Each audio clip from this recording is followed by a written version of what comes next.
You wake in darkness to the sound of a bell, slow and heavy, echoing through narrow streets that smell of smoke and unwashed bodies. The air is thick, almost solid, pressing against your chest as you lie on a straw mattress that crackles beneath your weight. Outside, voices are calling names, listing the dead, and you know that by morning, more names will be added. This is not a nightmare you can escape by opening your eyes. This is the 14th century, and the plague has arrived. The first thing you notice when you step outside is the silence between the bells. London, a city that normally roars with the voices of merchants, the clatter of cartwheels on cobblestones, the laughter of children playing in alleyways, has become a place of whispers and watching. People move differently now. They hug the walls of buildings, keeping distance from one another, eyes darting, searching every face for signs. A cough, a stumble, a sheen of sweat on the brow. Any of these could mean death is already inside someone, waiting to bloom. You are a cloth merchant, or you were, before the sickness came. Your shop stood on a busy corner, where the smell of fresh bread from the bakery next door mixed with the tang of dyed wool and linen. You knew every customer by name, haggled with them over prices, shared news of births and marriages. Now the bakery is shuttered, its owner carried away 3 days ago on a cart piled with bodies, and your shop stands empty because no one wants to touch fabric that might carry death in its threads. The plague does not announce itself with mercy. It begins with a fever that makes your skin burn, as though you have been set aflame from within. Your head pounds with a pain so fierce that light becomes unbearable.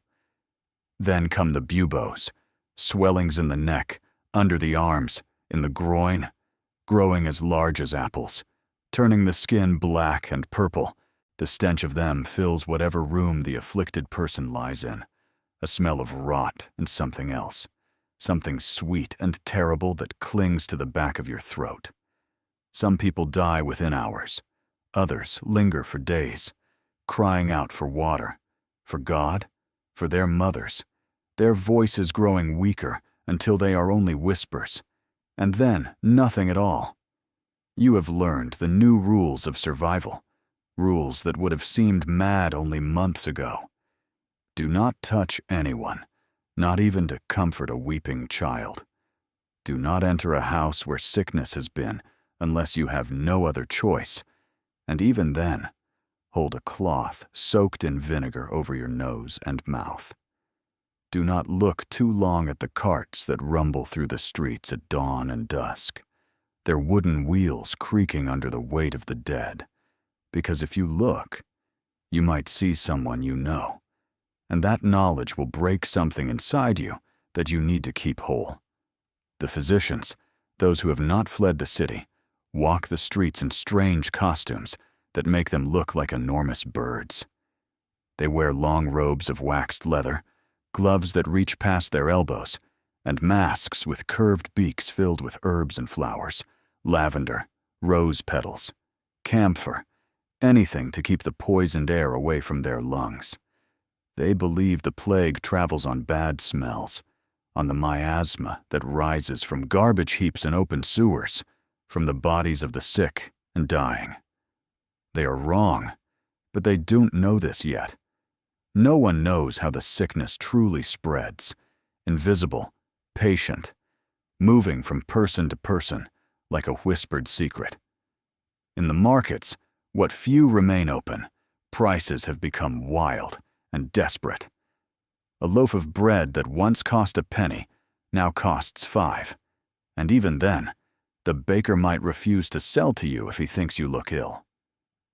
Meat is scarce because the farmers will not bring their animals into the city, afraid of what they might carry back to their villages. Vegetables rot in carts because there are not enough people left to buy them, and those who remain are too frightened to gather in crowds. You have seen fights break out over a sack of grain, men grappling in the mud, knuckles splitting, faces twisted with fear that looks like rage. The churches are full, more full than they have ever been, and the priests hold mass after mass, their voices hoarse from praying. People crowd together on the stone floors, kneeling until their knees are bruised, lighting candles until the air shimmers with heat and smoke. They pray for deliverance, for forgiveness, convinced that the plague is God's punishment for the sins of mankind. Some have taken to whipping themselves in the streets, long processions of men and women walking barefoot, bringing leather straps down on their own backs until blood runs down their spines, believing that if they punish themselves enough, God will show mercy. But the plague does not care about prayers or penance. It takes the devout and the sinful alike, the young and the old, the rich and the poor. Though the poor die faster because they live packed together in rooms with no windows, no fresh air, no way to escape the bodies of those already dying. Your own family has not been spared.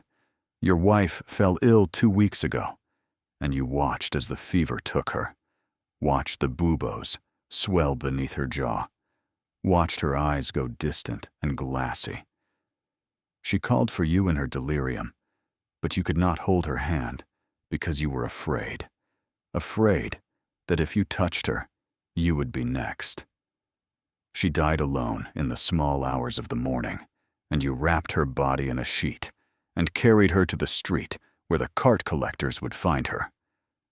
You did not have the money for a proper burial, and even if you did, the graveyards are overflowing.